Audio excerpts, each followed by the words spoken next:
हाय बच्चों, स्वागत है आप सभी का आपके अपने YouTube चैनल पॉलिटेक्निक अड्डा पे। बच्चों, आज हम लोग शुरू करने जा रहे हैं रासायनिक संयोग के नियम के बारे में। बच्चों, ये चैप्टर बहुत ही इंपॉर्टेंट है क्योंकि जब आप पॉलिटेक्निक एंट्रेंस एग्जाम में जाएंगे तो इससे एक या दो क्वेश्चन एकदम आना ही आना है। तो आइए एकदम डीप सोल्यूशन के साथ आज हम लोग इसका सोल्यूशन के देखेंगे और नेक्स्ट वीडियो में हम लोग इसका एमसीक्यू क्वेश्चन को प्रैक्टिस करेंगे बच्चों। ठीक है, तो आइए शुरू करते हैं। देखिए बच्चों, आज का ये आपका हेडिंग है रासायनिक संयोग का नियम। तो चलिए बच्चों, आज इसी अध्याय को हम लोग आगे बढ़ाएंगे। बच्चों, लॉ ऑफ केमिकल कॉम्बिनेशन आपको पढ़ना है।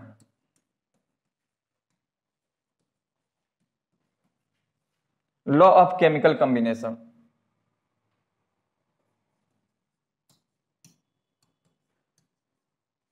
बच्चों, ये जो टॉपिक है बहुत ही इंपॉर्टेंट है आपके एग्जाम के लिए क्योंकि इससे क्वेश्चन आना ही आना है। तो सबसे पहले हम लोग देख लेते हैं कि लॉ ऑफ केमिकल कॉम्बिनेशन में कितने नियम आपको पढ़ने रहते हैं। ठीक है, उसके बाद सब आपको सभी के बारे में वन बाय वन करके बताया जाएगा। देखिए बच्चों, लॉ ऑफ केमिकल कॉम्बिनेशन में मुख्य रूप से आपको 5 नियम पढ़ने रहते हैं। ठीक है, तो इन 5 नियम के बारे में हम लोग देखेंगे। देखिए बच्चों, पहला होता है लॉ कंजर्वेशन ऑफ मास। ठीक है बच्चों, दूसरा होता है law of constant प्रोपर्शन।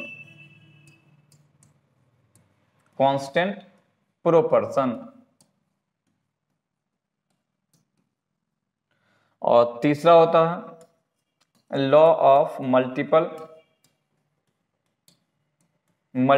प्रोपर्शन। Law of multiple proportion. चौथा होता है लॉ ऑफ रेसिप्रोकल प्रोपर्शन। और पांचवा होता है गैल्यूसेक लॉ।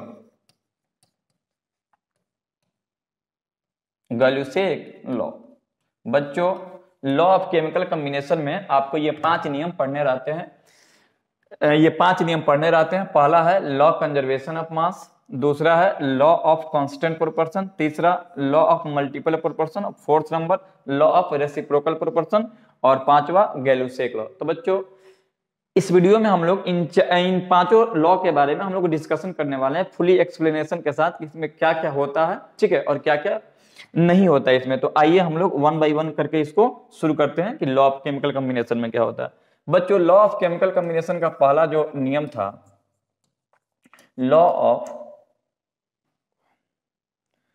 पहला नियम था बच्चों law conservation of mass. Law conservation of mass, इसको बच्चों कहते हैं द्रव्यमान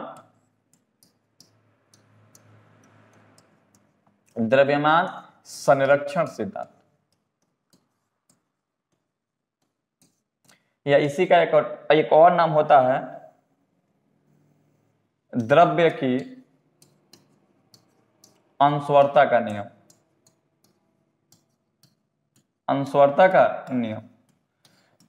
तो आइए बच्चों, इसमें हम लोग समझते हैं कि ये लॉ कंजर्वेशन ऑफ मास में क्या क्या जो होता है बच्चों। ठीक है, लॉ कंजर्वेशन ऑफ मास। देखिए बच्चों, इस नियम में क्या होता है। हाँ तो बच्चों, पहला नियम है लॉ कंजर्वेशन ऑफ मास। सबसे पहले बच्चों, इस नियम को 1779 ईस्वी में दिया गया था। कितने ईस्वी में दिया गया था? 1779 ईस्वी में। बच्चों, ईस्वी का इसमें कोई खास मायने नहीं रखते हैं क्योंकि आप लोग पॉलिटेक्निक एंट्रेंस एग्जाम देने वाले हैं, तो इसमें ये सन कोई मायने नहीं रखता। हाँ, लेकिन इसको देने वाला व्यक्ति कौन था? तो एल लेबोजियस था जी। कौन था ना, क्या नाम था जी इनका? एल लेबोजियस था। ठीक है, अगर डिफिनेशन के बारे में बात करें तो डिफिनेशन इसका कहता है कि किसी भी रासायनिक अभिक्रिया में, पहले इसका डिफिनेशन देखेंगे बच्चों, उसके बाद से बहुत सारे इसका एग्जाम्पल हम लोग देखेंगे। एग्जाम्पल का इसका डिफिनेशन कहता है कि किसी भी रासायनिक अभिक्रिया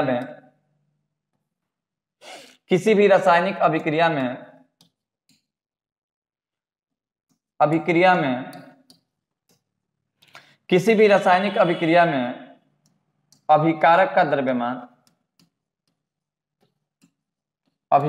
द्रव्यमान प्रतिफल के द्रव्यमान के बराबर होता है, प्रतिफल के द्रव्यमान के बराबर होता है, द्रव्यमान के बराबर होता है, बराबर होता है। बच्चों आपको ये देखना है, ये नियम कहता क्या है कि किसी भी रासायनिक अभिक्रिया में अभिकारक का द्रव्यमान प्रतिफल के द्रव्यमान के बराबर होता है, अर्थात द्रव्य को न तो निर्माण किया जा सकता है, निर्माण किया जा सकता है और ना ही इसे नष्ट किया जा सकता है, नष्ट किया जा सकता है, अर्थात द्रव्य अविनाशी होते हैं। द्रव्य क्या होते हैं बच्चों? द्रव्य अर्थात द्रव्य अविनाशी होते हैं, अविनाशी होते हैं। हाँ बच्चों ध्यान रखिएगा, देखिए द्रव्यमान संरक्षण सिद्धांत क्या कहता है। सबसे पहले आप लोग जानेंगे बच्चों कि द्रव्यमान संरक्षण सिद्धांत जो है, द्रव्यमान संरक्षण सिद्धांत जो है एल लेबोजियस द्वारा दिया गया था। इन्होंने क्या बताया था? तो इन्होंने बोला था कि किसी भी रासायनिक अभिक्रिया में अभिकारक का द्रव्यमान प्रतिफल के द्रव्यमान के बराबर होता है। यानी कि इन्होंने बताया था कि किसी भी रासायनिक अभिक्रिया में अभिकारक का द्रव्यमान प्रतिफल के द्रव्यमान के बराबर होता है, अर्थात द्रव्य को न तो निर्माण किया जा सकता है और न ही इसे नष्ट किया जा सकता है, अर्थात द्रव्य जो है अविनाशी होते हैं। अविनाशी का मतलब होता है जिसका नाश नहीं किया जा सकता है, अविनाशी कहलाता है। तो बच्चों आइए इसका कुछ एग्जांपल देखते हैं, इस परिभाषा को आप लोग लिख लेंगे, ठीक है, और आगे बढ़ते हैं। देखिए बच्चों इसमें होता क्या है कि जैसे मान लेते हैं कि कोई अभिक्रिया हुआ ए, यहाँ पे एक अभिक्रिया आपको दिखलाया गया है ए से बी, ठीक है। देखो जो इसको बोलते हैं रिएक्टेंट और इसको बोलते हैं प्रोडक्ट, ठीक है। पहला जो है रिएक्टेंट है और जो बनता है उसको क्या कहते हैं? प्रतिफल कहते हैं। तो इसमें क्या होता है कि मास ऑफ रिएक्टेंट किसके इक्वल होता है? तो मास ऑफ प्रोडक्ट के इक्वल होता है, मास ऑफ प्रोडक्ट के इक्वल होता है। याद रखिएगा बच्चों कि द्रव्यमान संरक्षण सिद्धांत में अभिकारक का द्रव्यमान जो है किसके द्रव्यमान के बराबर होता है? तो बच्चों प्रतिफल के द्रव्यमान के बराबर होता है, ठीक है। यानी कहने का मतलब क्या है कि अगर ये 50 ग्राम अभिक्रिया में भाग ले रहा है ना, तो अभिक्रिया के बाद ये 50 ग्राम ही होगा। इसी को हम लोग कहते हैं लॉ कंजर्वेशन ऑफ मास, ठीक है बच्चों। तो डिफिनीशन तो याद रखिएगा ही, डिफिनीशन के साथ एक और बात याद रखिएगा, यहाँ पे डिफिनीशन के साथ एक और बात याद रखिएगा कि द्रव्यमान संरक्षण सिद्धांत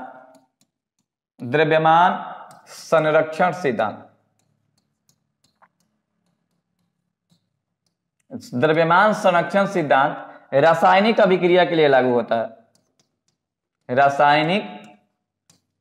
रासायनिक अभिक्रिया के लिए लागू होता है, अभिक्रिया के लिए लागू होता है। बच्चों इसको याद रखना है, लागू होता है, ठीक है बच्चों, इसको आपको याद रखना है। यही तथ्य जो एग्जाम में पूछे जाते हैं कि बताइए कि द्रव्यमान संरक्षण सिद्धांत किसमें लागू होता है, तो आप याद रखिएगा किसमें लागू होता है द्रव्यमान संरक्षण सिद्धांत। तो बच्चों याद रखिएगा रासायनिक अभिक्रिया में द्रव्यमान संरक्षण सिद्धांत जो है लागू होता है, ठीक है। कैसे लागू होता है इसको फिर से एक बार समझिएगा, ठीक है। एक और रिएक्शन हम लोग देखते हैं, ए और बी और अभिक्रिया करके सी और डी बनाया, ठीक है। मान लेते हैं कि अभिक्रिया के पहले ये 100 ग्राम था, ठीक है, और ये 20 ग्राम था। दोनों आपस में अभिक्रिया किया, तो जब अभिक्रिया कर लेगा तो ये दोनों मिलाकर 120 ग्राम ही होगा। आप देखिए कैसे, देखिए यहाँ पे मास ऑफ रिएक्टेंट, ठीक है, कितना है 100 प्लस 20, और यहां पे देखिए मास ऑफ प्रोडक्ट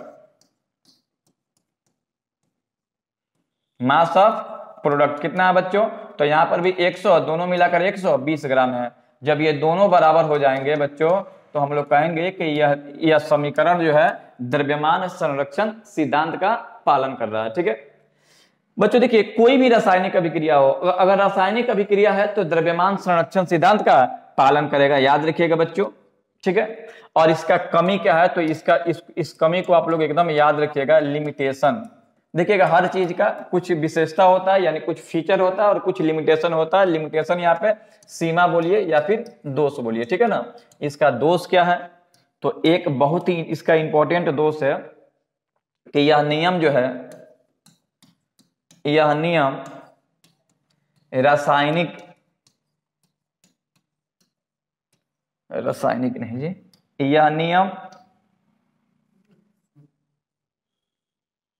देखो बच्चों, यह नियम नाभिकीय अभिक्रिया के लिए लागू नहीं होता। नाभिकीय अभिक्रिया के लिए यानी कि न्यूक्लियर रिएक्शन जो है उसके लिए लागू नहीं होता बच्चों। यह नियम नाभिकीय अभिक्रिया के लिए लागू नहीं होता। किसके लिए लागू नहीं होता बच्चों, नाभिकीय अभिक्रिया के लिए लागू नहीं होता है। तो इस बात को आप लोग याद रखेंगे। अच्छा, आपके जहन में आ गया कि न्यूक्लियस रिएक्शन के लिए क्यों नहीं लागू होता है, तो देखिए इसके कुछ एग्जांपल हम लोग देखते हैं। एक रिएक्शन देखिएगा, क्यों नहीं नाभिकीय अभिक्रिया के लिए लागू होता है।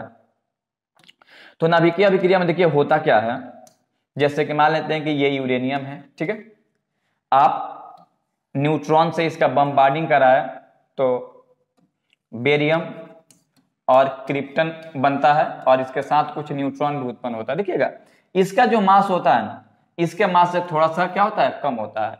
और इसका जो मास द्रव्यमान का जो नाश होता है, द्रव्यमान जो क्षय होता है ना, उसी से ऊर्जा की प्राप्ति होती है, ऊर्जा निकलता है। और इसी के संदर्भ में आइंस्टीन ने भी एक इक्वेशन दिया था, E = mc² दिया था बच्चों। ठीक है, तो याद रखिएगा ये जो नियम जो है किसके लिए लागू नहीं होता है, नाभिकीय अभिक्रिया के लिए लागू नहीं होता। कई बार एग्जाम में पूछा है कि द्रव्यमान संरक्षण सिद्धांत किसके लिए लागू नहीं होता है, तो बच्चों आपका जवाब क्या होगा, नाभिकीय अभिक्रिया होगा। देखिए जो भी इस सेशन में आपको थ्योरी पढ़ाया जाएगा उससे एकदम कम से कम 1 या 2 क्वेश्चन आपके एग्जाम में आना ही आना है। और इस थ्योरी के अलावा कहीं बाहर से भी क्वेश्चन नहीं पूछे जाएंगे। ठीक है, चलिए जी अब दूसरा नियम देखते हैं। दूसरा नियम क्या था, law of constant. Law of constant या इसी को बोलते हैं डिफिनिट लॉ ऑफ कांस्टेंट प्रोपर्शन।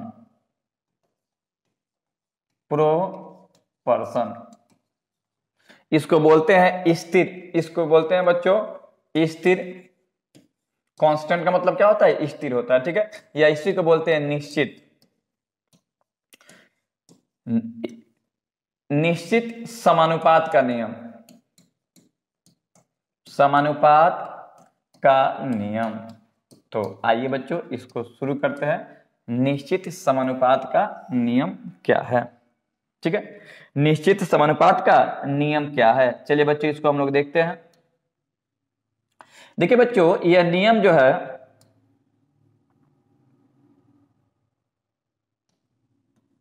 1897 ईस्वी में दिया गया था। ईस्वी से कोई खास मतलब नहीं है, लेकिन फिर भी आप देखते चलिए। ठीक है बच्चों, याद रखिएगा इस नियम को 1897 ईस्वी में दिया गया था और यह नियम को देने वाला व्यक्ति कौन था, तो प्राउस्ट था।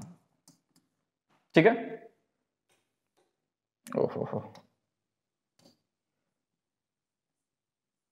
चलिए जी पूरा खत्म हो जाओ। कौन व्यक्ति था जी, प्राउस्ट।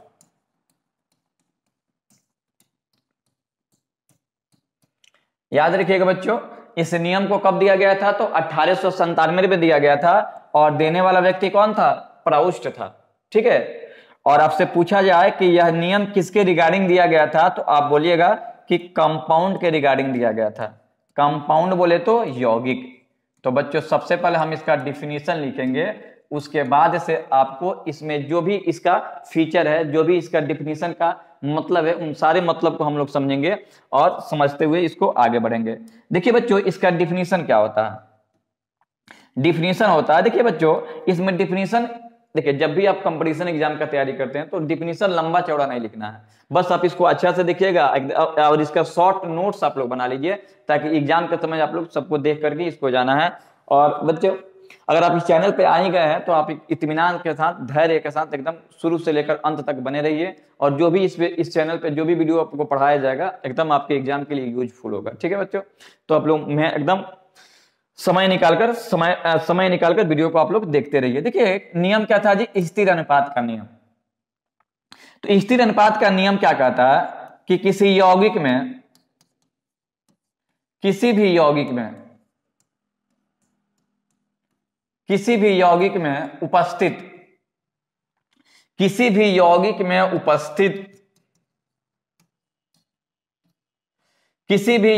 उपस्थित तत्वों के, अब तत्वों के जगह पे अणु परमाणु आयन हो सकते हैं, किसी भी यौगिक में उपस्थित तत्वों के द्रव्यमानों का अनुपात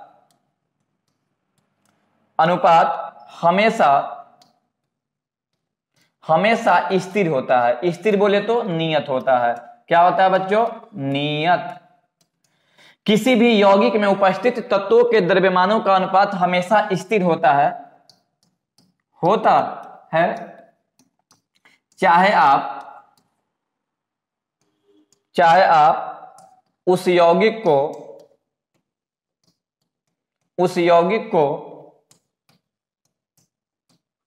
किसी भी विधि या स्रोत से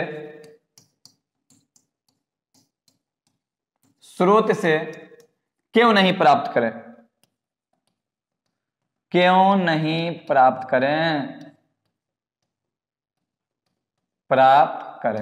बच्चों बहुत ही सुंदर 2 लाइन का डिफिनीशन है।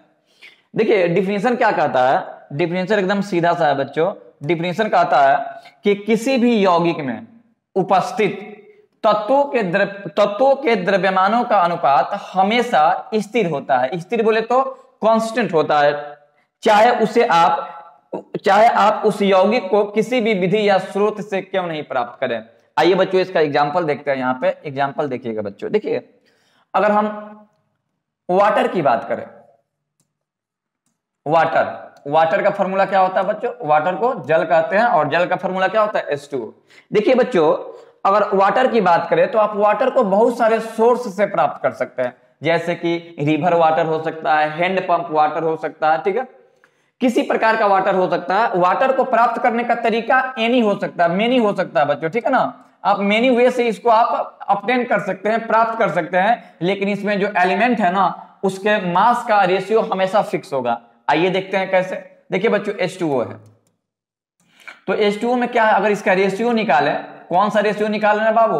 देखिए आपके एग्जाम में कई बार पूछा भी है कि जल में हाइड्रोजन और ऑक्सीजन का अनुपात बता दीजिए, ठीक है। देखिएगा किसी भी यौगिक में ना एलिमेंट का जो रेशियो निकाला जाता है 2 तरीके से निकाला जाता है। एक तो इसके नंबर के आधार पर निकाला जाता है कि इसका पार्ट रेशियो कितना है, पार्ट का मतलब होता है हिस्सा, और दूसरा बच्चों इसको ज्ञात किया जाता है कि बाई मास रेशियो या बाई वेट रेशियो कितना होता है, वेट इसका ज्ञात करना रहता है बच्चों। तो आइए हम इसका रेशियो चेक करेंगे। तो 2 हाइड्रोजन है और बच्चों 1 ऑक्सीजन है, ठीक है। तो बच्चों 2 का 2, हाइड्रोजन का द्रव्यमान 1, अनुपात का अनुपात, ऑक्सीजन का 16, 2 8 है 16, यानी कि अनुपात निकालिएगा तो 1:8 आएगा बच्चों, ठीक है। तो इस प्रकार से ये नियम कहता है जी, ठीक है। और भी इसका एग्जांपल देखेंगे। याद रखिएगा बच्चों, सबसे पहले तो आपको ये याद रखना है कि स्थिर अनुपात का नियम किसने दिया था। देखिए बच्चों इसमें हम ज्यादा आपको बोझ नहीं देंगे, एकदम वही चीज पढ़ाएंगे जो एग्जाम में पूछे जाते हैं। एकदम आप लोग इसको देखिए, सिर्फ देखने से काम नहीं चलेगा, आप लोग इसका शॉर्ट नोट्स भी बनाइए, और उम्मीद रखिए कि एग्जाम के पहले तक सारे सब्जेक्ट आपको हम ऑनलाइन के माध्यम से क्लियर करा देंगे, ठीक है। अब बस आप साथ बनाए रखें। चलिए बच्चों तो और भी एग्जांपल देखते हैं। जैसे देखिएगा एग्जांपल नंबर 2 देखिए। जैसे मान लेते हैं कि formation of CO2, carbon dioxide का निर्माण हम लोग देख रहे हैं। तो देखिए बच्चों जब कोक को ऑक्सीजन की उपस्थिति में जलाया जाता है तो CO2 बनता है। पहला मेथड है मेथड 1, ठीक है बच्चों। अगर हम रेशियो निकाले, ratio of carbon and oxygen in CO2, अगर हम रेशियो निकाले बच्चों तो आप देखिए कार्बन 1 है, देखिए तो CO2 में कार्बन 1 है और ऑक्सीजन कितना है 2 है बच्चों, ठीक है। तो चलिए रेशियो निकालते, कार्बन का द्रव्यमान 12, 2 का 2 और ऑक्सीजन का 16, आप कटाओगे तो 4 3 12, 4 चौका 16, यानी कि 3 रेशियो 4 दूना 8, 2 चौका 8 या 4 दूना 8, यानी कि कार्बन और हाइड्रोजन का रेशियो कितना आ रहा है, तो 3 रेशियो 8 आ रहा है। मेथड 2 देख लीजिए, मेथड 2 में क्या है कि यहाँ पे CaCO3 है, कैल्शियम कार्बोनेट है, और हम कैल्शियम कार्बोनेट को गर्म किए, ये हीट का सिंबल है बच्चों, तो जब इसको गर्म किए तो CaO प्लस CO2 बाहर निकला, ठीक है। तो बच्चों यही ना है जी CO2, फिर हम यहाँ पे अगर रेशियो निकालेंगे इसका तो एक कार्बन है, कार्बन डाइऑक्साइड का रेशियो निकालना है ना, कार्बन और हाइड्रोजन का, और 2 ऑक्सीजन है बच्चों, तो सेम आएगा जी 12:2 × 16, जब इसको निकालेंगे हम लोग तो आएगा 3:8, ठीक है बच्चों, ऐसे होता है। यानी कि CO2 जो है किसका पालन कर रहा है बच्चों, तो CO2 पालन कर रहा है बच्चों लॉ ऑफ कांस्टेंट प्रोपोर्शन, यानी कि स्थिर अनुपात के नियम का पालन कर रहा है जी, ठीक है। चलिए ये रहा ये नियम, ठीक है। अब हम इसका कमियां जानते हैं कि कमी कहां कहां होता है, कौन सा इसका दोष होता है, लिमिटेशन। बच्चों देखिए लिमिटेशन से क्वेश्चन हमेशा पूछे जाते हैं आपके एग्जाम में, तो बच्चों लिमिटेशन पे एकदम फोकस करके चलना है, और इसका शॉर्ट्स नोट्स भी आपको बनाना है, एकदम शॉर्ट में आपको तो हम लिखवा भी रहे हैं ताकि आपको दिक्कत ना हो। देखिए पहला कमी क्या है, पहला कमी यह है कि यह नियम समस्थानिकों के लिए लागू नहीं होता। समस्थानिकों बच्चों, समस्थानिक को हम लोग आइसोटॉप्स कहते हैं, क्या कहते हैं बच्चों, आइसोटॉप्स कहते हैं। यह नियम आइसोटॉप्स के लिए लागू नहीं होता बच्चों। पहला एक इसका कमी क्या है इस दोष का, सबसे पहले बच्चों याद रखिएगा यह नियम लागू होता है सिर्फ यौगिक के लिए, ठीक है, यौगिक में जो एलिमेंट होता है, ठीक है बच्चों। अब देखो जी एग्जांपल समझिएगा, अब आपके जहन में आएगा कि सर ये आइसोटॉप्स क्या होता है। आइसोटॉप्स का मतलब होता है बच्चों कि एक ही तत्व के वैसे परमाणु जिसकी परमाणु संख्या सेम हो लेकिन द्रव्यमान इसका भिन्न हो, ठीक है बच्चों। जैसे देखिए हाइड्रोजन की समस्थानिक की बात करें तो हाइड्रोजन का 3 समस्थानिक होता है, या आगे इसको आपको पढ़ाएंगे भी, इसका नाम है प्रोटियम, ड्यूटेरियम और ट्राइटियम। देखिए बच्चों इनमें सबका मास अलग अलग है, तो रेशियो निकालना संभव नहीं है, अगर रेशियो निकालेंगे हाइड्रोजन का तो सब में अलग अलग आएगा, इसलिए बाबू ये नियम समस्थानिक के लिए लागू नहीं होता, ठीक है। भिन्न भिन्न बच्चों ये नियम एकदम खास है, ये पॉइंट एकदम खास है जी, कई बार एग्जाम में पूछा है। भिन्न भिन्न ऑक्साइड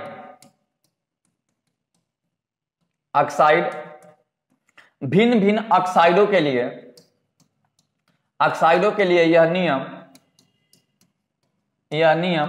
सत्य नहीं होता है, यह नियम लागू नहीं होता है बच्चों, लागू नहीं होता है। किसके लिए लागू नहीं होता है जी, यानी वैसे तत्व जो भिन्न भिन्न ऑक्साइड का निर्माण करते हैं।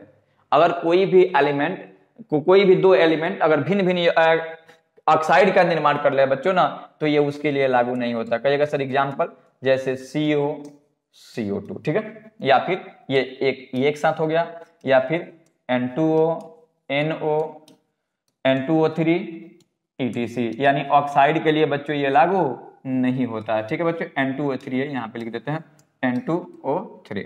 चलिए बच्चों तीसरा इसका अति क्या है कि यह नियम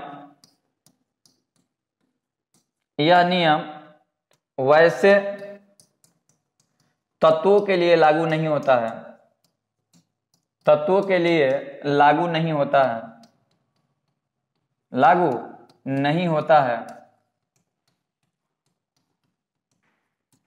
जो भिन्न भिन्न ऑक्सीडेशन नंबर को शो करते हैं, ऑक्सीडेशन नंबर को प्रदर्शित करते हैं बच्चों, प्रदर्शित करते हैं। अब इसको समझिएगा क्या है। कह रहा बच्चों कि यह नियम उसके लिए लागू नहीं होता, वैसे तत्वों के लिए लागू नहीं होता है जो विभिन्न प्रकार के ऑक्सीडेशन नंबर को शो करते हैं। बच्चों देखिए, ऑक्सीडेशन नंबर पॉलिटेक्निक का एक बहुत ही लंबा और बहुत ही कंसेप्चुअल जो होता है टर्म है। इसको हम एकदम बेहतर तरीके से आने वाले वीडियो में इसको हम पढ़ाते रहेंगे। फिलहाल इसको समझिए, जैसे कि आपको हम यहाँ पे दे दिए, यहाँ पे एक हम एग्जाम्पल लिख दिए Fe2O3 और Fe3O4, हेमेटाइट और मैग्नेटाइट लिखे हैं बाबू, ठीक है। ये है हेमेटाइट और ये है मैग्नेटाइट। देखो बच्चों, इसमें ऑक्सीडेशन नंबर निकालेंगे लोहा का तो अलग आएगा, और इसमें ऑक्सीडेशन नंबर निकालेंगे तो अलग आएगा, दोनों में अलग अलग आएगा। और आप देख भी लो, लोहा और ऑक्सीजन से ये मिलकर बना है, लेकिन यहाँ पे 2 ऑक्साइड है, तो बोले थे ना कि विभिन्न ऑक्साइडों के लिए लागू नहीं होता है। और जब 2 तत्व अलग अलग ऑक्साइड बनाएगा ना, तो उसका ऑक्सीडेशन नंबर भी बदलते रहता है बच्चों, ठीक है। ऑक्सीडेशन नंबर क्या है, तो फिलहाल समझिए कि इस पे उपस्थित चार्ज है बच्चों, ठीक है। तो बच्चों इस लिमिटेशन पे गौर कीजिएगा एक बार फिर से। यह नियम जो है समस्थानिकों के लिए लागू नहीं होता। दूसरा, यह नियम भिन्न भिन्न ऑक्साइड बनाने वाले तत्वों के लिए लागू नहीं होता है। तीसरा, कि यह नियम जो है वैसे तत्वों के लिए लागू नहीं होता है जो भिन्न भिन्न ऑक्सीडेशन नंबर को शो करता है। तो बच्चों ये है डिफिनिट प्रोपोर्शन, या इसी को बोलते हैं लॉ ऑफ कांस्टेंट प्रोपोर्शन, यानी कि स्थिर अनुपात का नियम। बच्चों एकदम शॉर्ट नोट्स इसका बनाते चलिए, वीडियो को पॉज करके लिखते चलिएगा, ठीक है। तीसरा नियम देखते हैं बच्चों, लॉ नंबर 3, इसका नाम है लॉ ऑफ मल्टीपल प्रोपोर्शन। इसका नाम है बच्चों लॉ ऑफ मल्टीपल प्रोपोर्शन, यानी कि गुणित अनुपात का नियम। अनुपात कहिए चाहे समानुपात कहिए,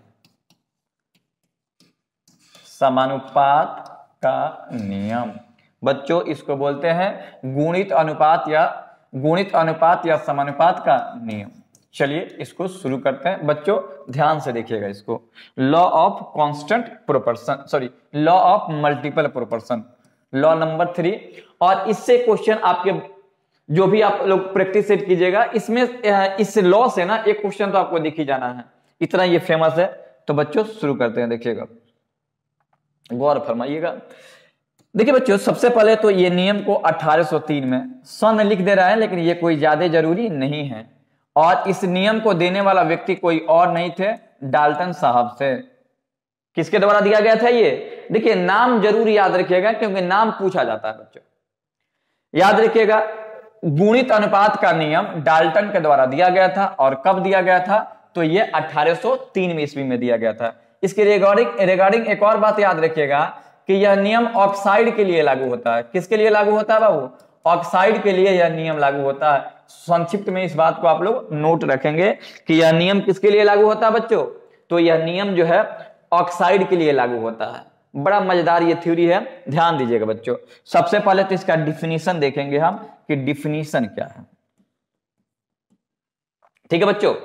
आइए, बड़ा ही मजेदार इसका डिफिनीशन है, और इसके बाद हम लोग बहुत सारा इसका एग्जाम्पल देखने वाले हैं कि एग्जाम्पल इसमें क्या क्या सम्मानित होंगे, ठीक है बच्चों। तो बच्चों कहता है कि जब दो तत्व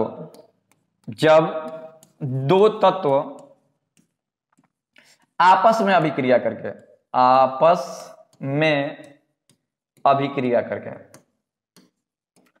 जब दो तत्व आपस में अभिक्रिया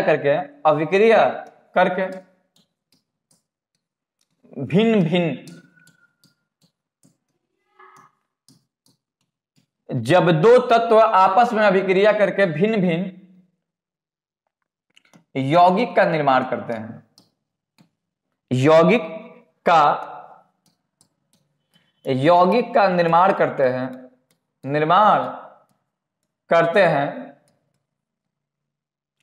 जब दो तत्व आपस में अभिक्रिया करके भिन्न भिन्न यौगिक का निर्माण करते हैं, तो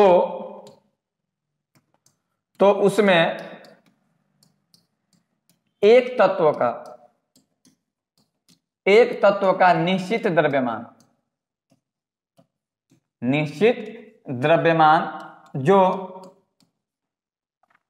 जब दो तत्व आपस में अभिक्रिया करके भिन्न भिन्न यौगिक का निर्माण करते हैं, तो उसमें एक तत्व का निश्चित द्रव्यमान जो भिन्न भिन्न द्रव्यमान से संयोग करता है, संयोग करता है उसका अनुपात आपस में सरल होता है, उसका अनुपात आपस में सरल होता है, आपस में सरल होता है, सरल होता है। देखिए बच्चों, डिफिनीशन तो देखेंगे ही, लेकिन क्वेश्चन क्या आता है उसको भी हम लोग समझेंगे, और आने वाले वीडियो में हम लोग इसका प्रैक्टिस करने वाले हैं बहुत सारे क्वेश्चन का, कि किसमें ये लागू होगा किसमें लागू नहीं। तो बच्चों आपको याद रखना है कि गुणित अनुपात का नियम डाल्टन के द्वारा दिया गया था, ठीक है। इसमें कहता क्या है कि जब दो तत्व आपस में अभिक्रिया करके, यानी कि दो तत्व होंगे आपस में अभिक्रिया करेंगे, और जाहिर सी बात है कि जब तत्व अभिक्रिया करेंगे तो क्या करेगा बाबू, भिन्न भिन्न यौगिक का निर्माण करेगा, ठीक है बच्चों, भिन्न भिन्न यौगिक का निर्माण करते हैं। कहता है कि उनमें एक तत्व का निश्चित द्रव्यमान जो दूसरे तत्व के भिन्न भिन्न द्रव्यमान से संयोग करता है, उसका अनुपात आपस में सरल होता है। अनुपात आपस में क्या होता है बच्चों, अनुपात आपस में सरल होता है। मतलब क्या है, तो आइए देखते हैं मतलब। देखिए बच्चों, एग्जाम्पल देखिएगा, H एवं O से निर्मित यौगिक, निर्मित यौगिक। बच्चों आप देखिएगा कि हाइड्रोजन और ऑक्सीजन से क्या क्या यौगिक निर्मित होता है। तो देखो, तो इससे H2O भी बन जाएगा, ठीक है, और इससे H2O2 बन जाएगा। अब ध्यान दो बच्चों, सबसे पहले तो क्या होगा, देखो इसमें कोई ज्यादा लॉजिक की कोई बात नहीं है, बस सिंपल सा बात है कि जब देख लेना कि दो ही एलिमेंट है, दो से ज्यादा कंपाउंड बना रहा है क्या, जब दो से ज्यादा कंपाउंड बनाएगा तो सीधे तुम ठीक लगाना कि कौन सा नियम का पालन करेगा, गुणित अनुपात का नियम का पालन करेगा। तो सबसे पहले तो देख लो, यहाँ पे H2O बना रहा है, H2O2 यानी कि जल है, और H2O2 का नाम होता है हाइड्रोजन परऑक्साइड। देखो बच्चों, इसमें भी दो है, इसमें भी दो है, तो निश्चित इसमें क्या है, देखो तो बच्चों निश्चित क्या है बच्चों, तो इन दोनों कंपाउंड में निश्चित है हाइड्रोजन, तो अनिश्चित क्या है, ऑक्सीजन। तो लिखेंगे O का अनुपात, बस जो अनिश्चित होगा उसी का अनुपात निकालना है बच्चों। तो ऑक्सीजन का अनुपात निकालेंगे तो एक ऑक्सीजन आई, इधर दो ऑक्सीजन, तो बाबू देखो तो एक ऑक्सीजन से वो कट गया, तो 1:2, और 1:2 क्या है, सरल है। तो बच्चों इसको आप लोग याद रखिएगा। तो डिफिनीशन को एकदम अच्छे से देख लेना है आप। देखिए बच्चों, ये में देखिए सबसे इंपॉर्टेंट बात ये है बस कि गुणित अनुपात का नियम ऑक्साइड के, विभिन्न ऑक्साइड के लिए लागू होता है जब दो तत्व आपस में विक्रिया करते हैं और डिफरेंट यौगिक का निर्माण करते हैं। तो बस इसको अगर याद रख लिए तो ये आप आसानी से कर लोगे। और भी एग्जांपल देखो इसका, देखिए बच्चों और भी एग्जांपल बहुत सारा इसका। देखिएगा एग्जांपल नंबर 2, एस एवं ओ से निर्मित यौगिक। देखिए बच्चों, निर्मित यौगिक, जब देखो बच्चों अगर आप थ्योरी अच्छा से पढ़ लिए तो फिर क्वेश्चन बनाने में कोई प्रकार का दिक्कत नहीं होगा। देखिए पॉलिटेक्निक निकालने का सीधा सा तरीका है कि आप थ्योरी को अच्छा से पढ़िए। कोई भी बुक ले लो, मार्केट में बहुत सारे बुक उपलब्ध हैं, या फिर आपको अगर बुक नहीं लेना तो आप चैनल पे आइए, फ्री ऑफ कॉस्ट, कोई भी लागत नहीं, इसमें 1 रुपया नहीं है, आप फ्री ऑफ कॉस्ट आइए। शाम 7 बजे डेली आपको जो भी आपका सब्जेक्ट होगा वो आपको चलाया जाएगा एकदम बिना किसी अथी का, कि कोई किसी प्रकार का कोई खर्चा इसमें लगने ही वाला नहीं है बच्चों। तो एकदम आपको करना क्या है, तो बस डेडिकेट हो जाना है कि नहीं हमको निकाल ही लेना है। और जिंदगी में बाबू देखिए, अगर आप पॉलिटेक्निक निकालिए तो कभी बेकार आप नहीं रह सकते हैं। तो पॉलिटेक्निक आप जरूर ही निकाल लीजिए, अगर वाकई में आप करना चाहते हैं दिल से कीजिए, ठीक है। और इस चैनल पे आने का मतलब है कि बाकी आप कहीं जाने की कोई आवश्यकता ही नहीं है। इस चैनल पे सारे सब्जेक्ट को एकदम ब्रीफली तरीके से, इसको एकदम सारे सब्जेक्ट को एकदम डीपली एक्सप्लेन किया जाएगा बच्चों, ठीक है। देखिए सल्फर और ऑक्सीजन से निर्मित यौगिक, तो सल्फर और ऑक्सीजन से क्या निर्मित होता है, तो SO2, SO3, बहुत सारे हो सकते हैं etc। तो देखो तो बाबू दो ही तत्वों से ना डिफरेंट ये कंपाउंड बना है, और जब डिफरेंट बना है तो क्या हो गया, ये कौन सा अनुपात का पालन करेगा, तो ये गुणित अनुपात का पालन करेगा। अच्छा आपसे पूछा जाए कि मैं बताऊं निश्चित कौन है, किसका द्रव्यमान निश्चित होगा, तो बच्चों किसका द्रव्यमान फिक्स होगा जी, तो फिक्स होगा बच्चों सल्फर का द्रव्यमान। देख लो सल्फर है, क्योंकि इसमें भी एगो और इसमें भी एगो, तो यह में 32 है, हमें 32।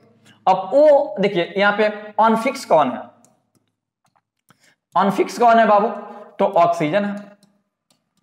और जो अनफिक्स होता है ना उसी का क्या निकाला जाता है, रेशियो निकाला जाता है तो देखते बाबू, रेशियो निकालेंगे तो ऑक्सीजन 2 गो और यहाँ पे 3 गो ऑक्सीजन, मन करे तो कटा दो, अनुपात इसका निकाल रहा है, या फिर लिख दो 2 गुणे 16, रेशियो 3 ही रेशियो 16, 16 से 16 कैंसिल, तो 2 रेशियो 3, और 2 रेशियो 3 क्या है, सिंपल अनुपात है।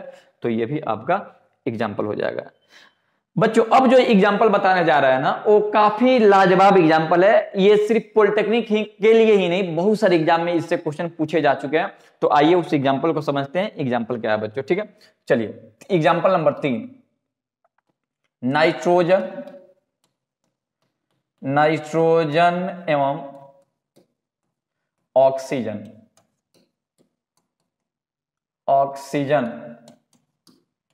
नाइट्रोजन एवं ऑक्सीजन से बनने वाले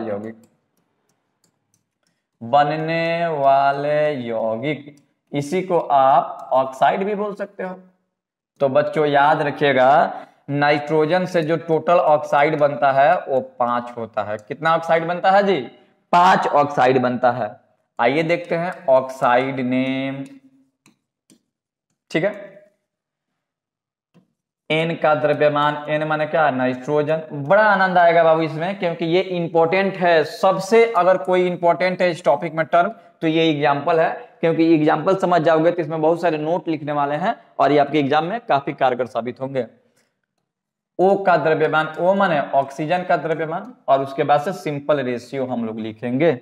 आइए देखते हैं, चलो बच्चे देखो जी, नाइट्रोजन का 5 ऑक्साइड होता है। पहला होता है N2O, इसको बोलते हैं नाइट्रस ऑक्साइड। बड़ा ही फेमस है बच्चों, इसको तो कई बार आपके पॉलिटेक्निक एग्जाम में पूछा जा चुका है, क्वेश्चन है ये। नाइट्रस ऑक्साइड है बच्चों, नाम बाद में लिखते हैं, पहले देख लो। N2O, NO, N2O3 चौथा है बच्चों, NO2 नाइट्रोजन डाइऑक्साइड, और पांचवा है बाबू N2O5 नाइट्रोजन पेंटा ऑक्साइड। चलिए बच्चों अब देखो जी, हम सबका द्रव्यमान यहां पे लिखने वाले हैं कि किसका द्रव्यमान कितना दिया है। नाइट्रोजन का द्रव्यमान, तो देख बाबू नाइट्रोजन इसमें कितना है, नाइट्रोजन इसमें 2, एक का द्रव्यमान होता है कितना बच्चों, एक का द्रव्यमान होता है 14, तो 2 का द्रव्यमान कितना बच्चों, 28 हो जाएगा, ठीक है। चलिए जी दूसरा, ए में नाइट्रोजन एगो दिया है तो ए में 14, ए में 2 गो दिया है तो 14 दूना 28, इसमें 1 नाइट्रोजन है तो 14 और इसमें 2 नाइट्रोजन है तो 28, ठीक है बच्चों।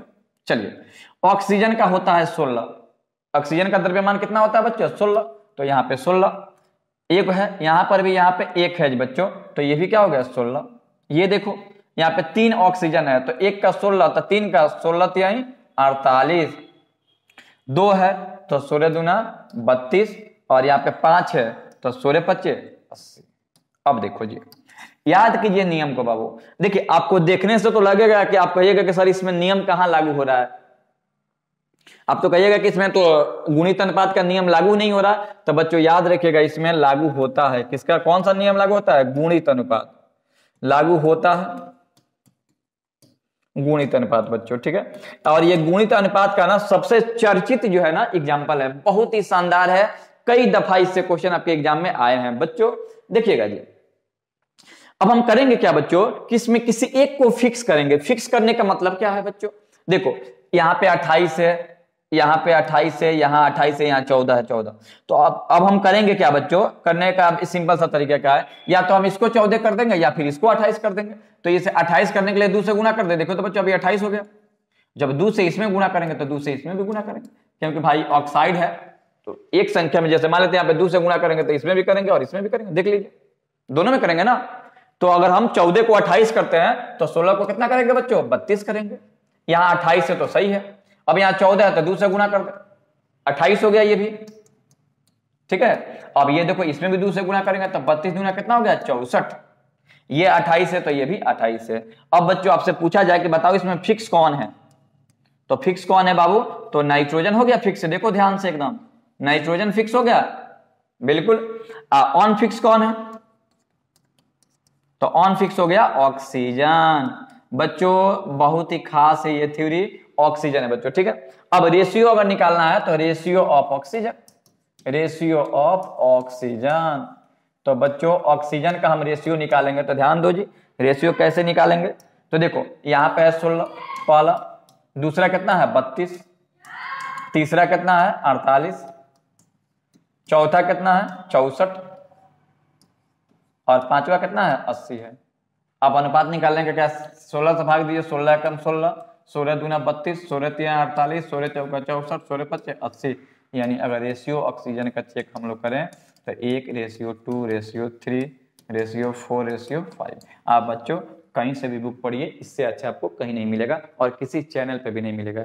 बच्चों अगर आप लोग एकदम पॉलिटेक्निक का एकदम दिलो जान से तैयारी करना है तो इस चैनल पे आइए और डेली आप लोग 7 बजे क्लास का एंजॉय कीजिए बच्चों, ठीक है। नोट में आपको क्या रखना है, तो बच्चों याद रहेगा ना, किसी का भी ऑक्साइड दे, चाहे परसेंटेज में दे चाहे परसेंटेज में नहीं दे, ऑक्साइड का वैल्यू हमेशा गुणित अनुपात का पालन करता है। बच्चों आपको याद क्या रखना है, ये N2O, बच्चों इसको N2S को ना नाइट्रस ऑक्साइड कहते हैं, नाइट्रस ऑक्साइड, याद रखिएगा। N2O का नाम क्या है, नाइट्रस ऑक्साइड। इसको लाफिंग गैस कहते हैं, हास्य गैस, हास्य गैस। कोई आपसे कहेगा कि लाफिंग गैस कौन है, तो बच्चों लाफिंग गैस का फॉर्मूला होता है N2O। इसको याद एकदम, कई बार पॉलिटेक्निक में पूछा है कि लाफिंग गैस का फॉर्मूला क्या होता है, तो बच्चों लाफिंग गैस का फॉर्मूला होता है N2O। इस बात को आप लोग याद रखेंगे, ठीक है। कैसा होता है जी, N2O, ठीक है बच्चों, याद रहेगा। इसको नाइट्रस ऑक्साइड कहा जाता है बच्चों। तो चलिए इसको अच्छे से देख लीजिए और इसको स्क्रीनशॉट कीजिए और हम लोग आगे बढ़ते हैं, नेक्स्ट डिफिनीशन देखेंगे कि आगे आपको क्या करना है, ठीक है। चलिए इसको स्क्रीनशॉट लीजिए। अगला थ्योरी हम लोग पढ़ने वाले हैं। अब तो 3 कंप्लीट हो गए।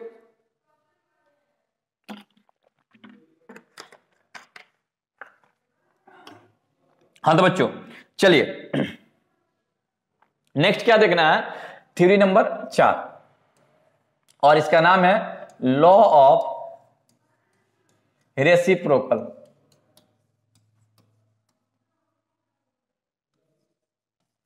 लॉ ऑफ रेसिप्रोकल प्रोपोर्शन, इसका नाम क्या है बच्चों, लॉ ऑफ रेसिप्रोकल प्रोपोर्शन, यानी कि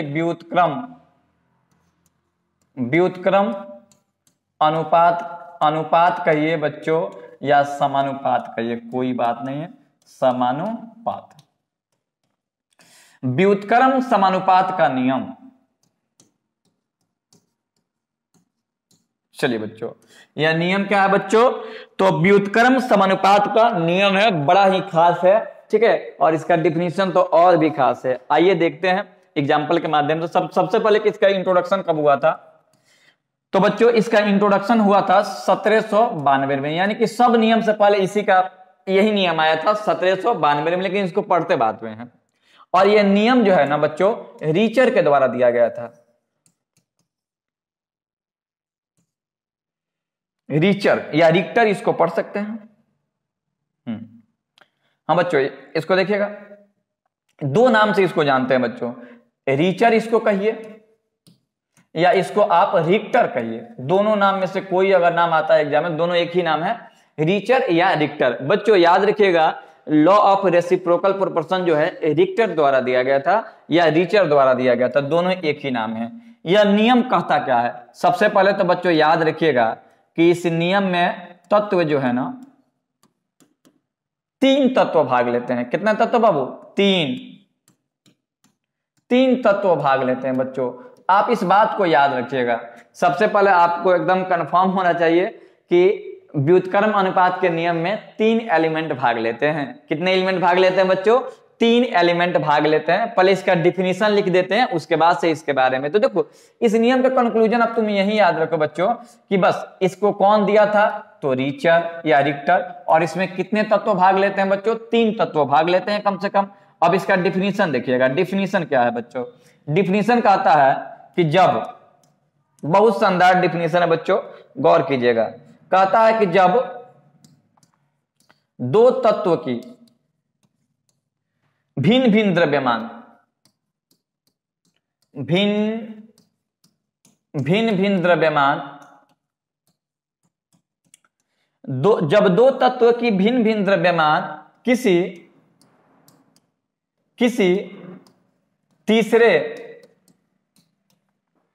तीसरे तत्व के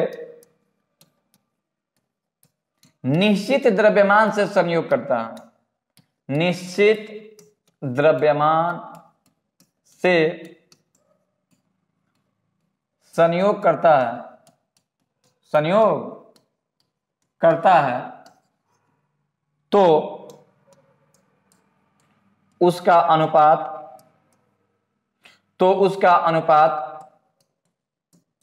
अनुपात सरल होता है, सरल होता है। और यह सरल किस रूप में होता है? या तो गुणित होगा या तो स्थिर होगा। ठीक है, ये इस अनुपात में संयोग करता है। आइए देखते हैं नियम को बच्चों, बड़ा ही शानदार नियम है। देखिए आप इस नियम को देखिए, ये नियम देखने में थोड़ा सा आपको अजीब लगेगा, लेकिन इसका एग्जाम्पल बेहद ही खास है। कहता है कि जब दो तत्व की भिन्न भिन्न द्रव्यमान किसी तीसरे तत्व के निश्चित द्रव्यमान से संयोग करता है, तो उसका द्रव्यमान आपस में सरल होता है, या तो गुणित होता है या तो स्थिर होता है। बच्चों आपको याद रखना है। देखिए बच्चों, इस नियम का सबसे जो प्रमुख बिंदु है ये है बाबू, याद रखिएगा बच्चों कि व्युत्क्रम अनुपात के नियम में 3 तत्व भाग लेते हैं। कितने एलिमेंट भाग लेते हैं बच्चों? तो 3 एलिमेंट भाग लेते हैं। ये आपसे पूछा जा सकता है, या जब भी 3 ऑक्साइड की बात हो ना, जब भी 3 ऑक्साइड की बात हो, समझ रहे हैं? ठीक है, जब दो तत्व के भिन्न भिन्न द्रव्यमान किसी तीसरे तत्व के निश्चित द्रव्यमान से संयोग करता है, तो उसका अनुपात सरल होता है। और ये सरल किस रूप में होता है? या तो गुणित होगा या तो स्थिर होगा। आइए बच्चों एग्जाम्पल देखते हैं। चलिए बच्चों देखिएगा। अच्छा चलिए इसका एग्जाम्पल एक और समझते हैं हम लोग। देखिए बच्चों, मान लेते हैं कि 3 तत्व है, ए है, बी है और ये सी है। समझिएगा, उसके बाद से एग्जाम्पल पे आते हैं। और ये जो सी है ना, ये फिक्स है। ठीक है, इसका द्रव्यमान x है, इसका द्रव्यमान y है और इसका द्रव्यमान z है। बच्चों ध्यान दीजिएगा, बड़ा ही आपको आनंद आएगा। देखिए इसका द्रव्यमान z है, इसका द्रव्यमान y है और इसका द्रव्यमान x है।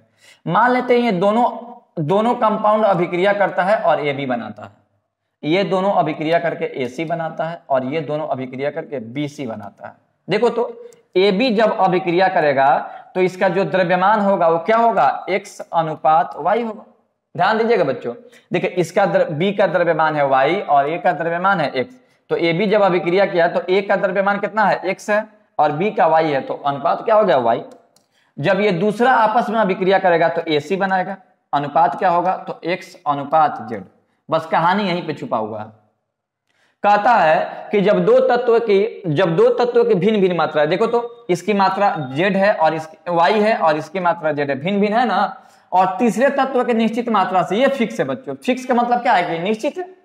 कहता है कि जब किसी तीसरे तत्व के निश्चित मात्रा से संयोग करेगा तो उसका अनुपात आपस में सरल होगा।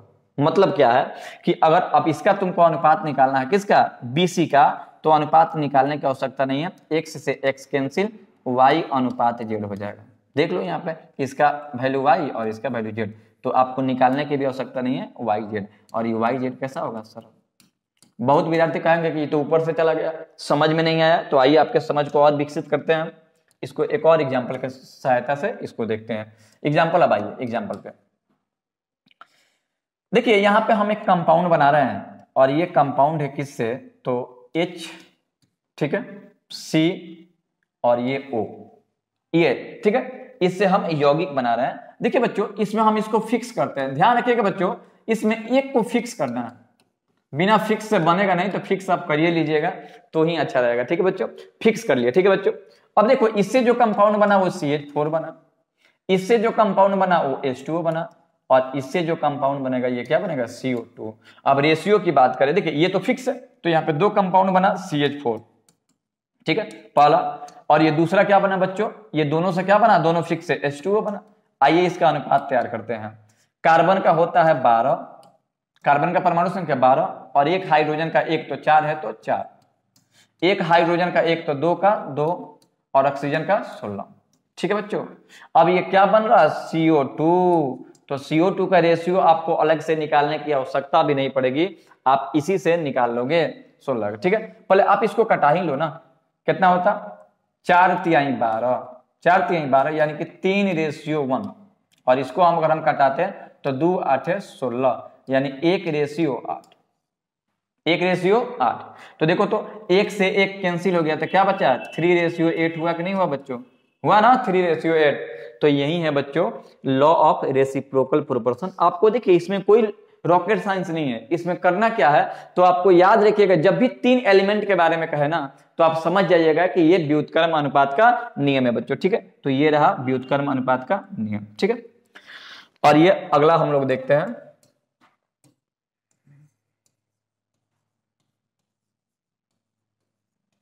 गैलुसेक लॉ, गैलुसेक का नियम, गैलुसेक का नियम बच्चों बहुत ही सिंपल नियम है। यह नियम को 1808 में दिया गया था और देने वाला व्यक्ति गैलुसेक थे। कौन थे बच्चों? गैलुसेक, ठीक है। याद रखिएगा बच्चों गैलुसेक नियम जो है 1808 में दिया गया था और इस नियम को देने वाले व्यक्ति कौन थे बच्चों? तो गैलुसेक थे, ठीक है। अब देखिएगा बच्चों इसमें होता क्या है, बहुत सिंपल सा डिफिनेशन कहता है कि समान ताप दाब पर, समान ताप दाब पर, समान ताप दाब पर जब 2 या 2 से अधिक गैसें, 2 या 2 से अधिक गैसें आपस में संयोग करके किसी अन्य गैसों का निर्माण करती है, अन्य गैसों का निर्माण करती है,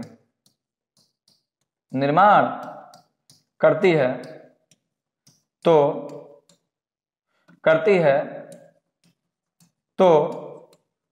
उसके आयतनों का अनुपात,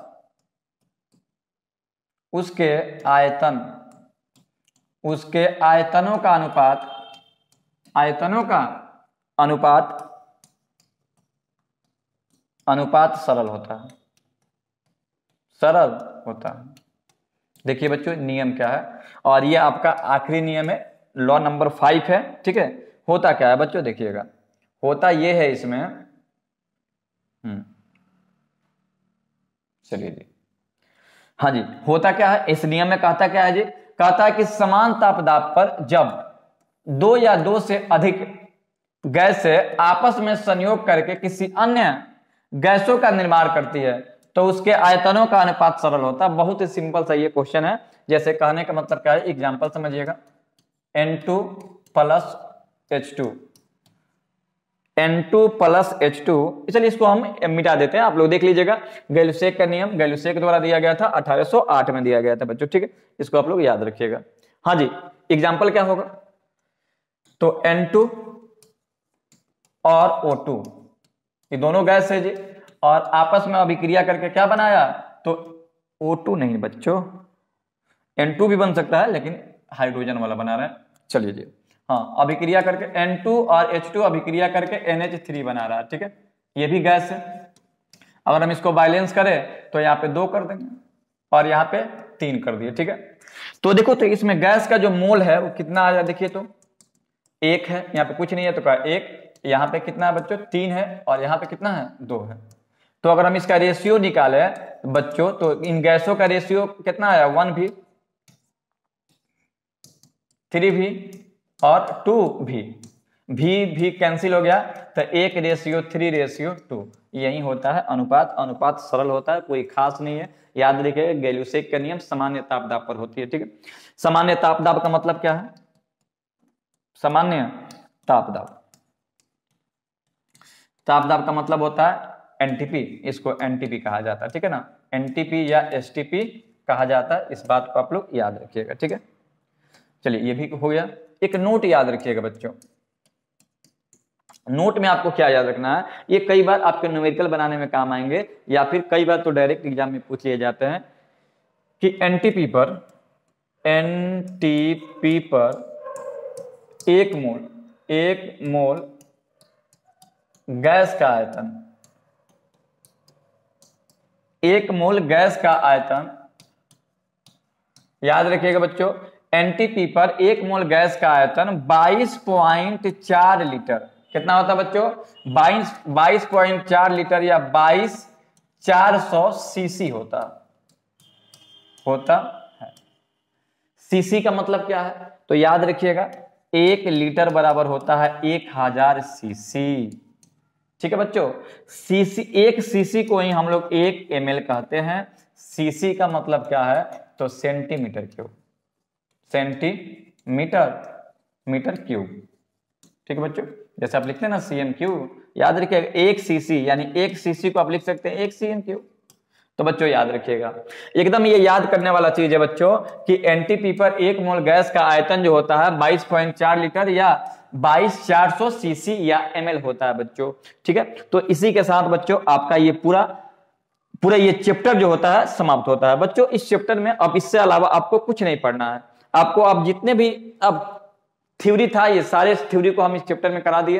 ठीक है, अब आपको करना है क्या है कि जो भी आपको पढ़ाया गया है आप इसका शॉर्ट नोट्स बना लीजिए। ठीक है बच्चों, शॉर्ट नोट्स बना लिए ताकि आपको एग्जाम में काम आएगा। और बच्चों नेक्स्ट वीडियो में हम लोग इसका अथी करेंगे, प्रैक्टिस करेंगे कि इसमें किस प्रकार के क्वेश्चन पूछे जाते हैं। और बच्चों अभी तक आप लोग टेलीग्राम पे आप नहीं आए हैं तो टेलीग्राम पर आप आकर हमसे ज्वाइन होइए। और दूसरा, और ये आप चैनल पर नए हैं बच्चों तो आप इस चैनल को भी सब्सक्राइब कीजिए ताकि पॉलिटेक्निक के लिए कहीं और आपको भटकना नहीं पड़े। ये सबसे बेहतरीन चैनल आपके लिए बनाया गया है ताकि एक ही चैनल पे, एक ही प्लेटफॉर्म पे बिना किसी एप्लीकेशन से आपको फ्री ऑफ कॉस्ट सारे सब्जेक्ट की तैयारी कराई जा सके। ठीक है बच्चों, तो इस वीडियो में इतना ही। जय हिंद।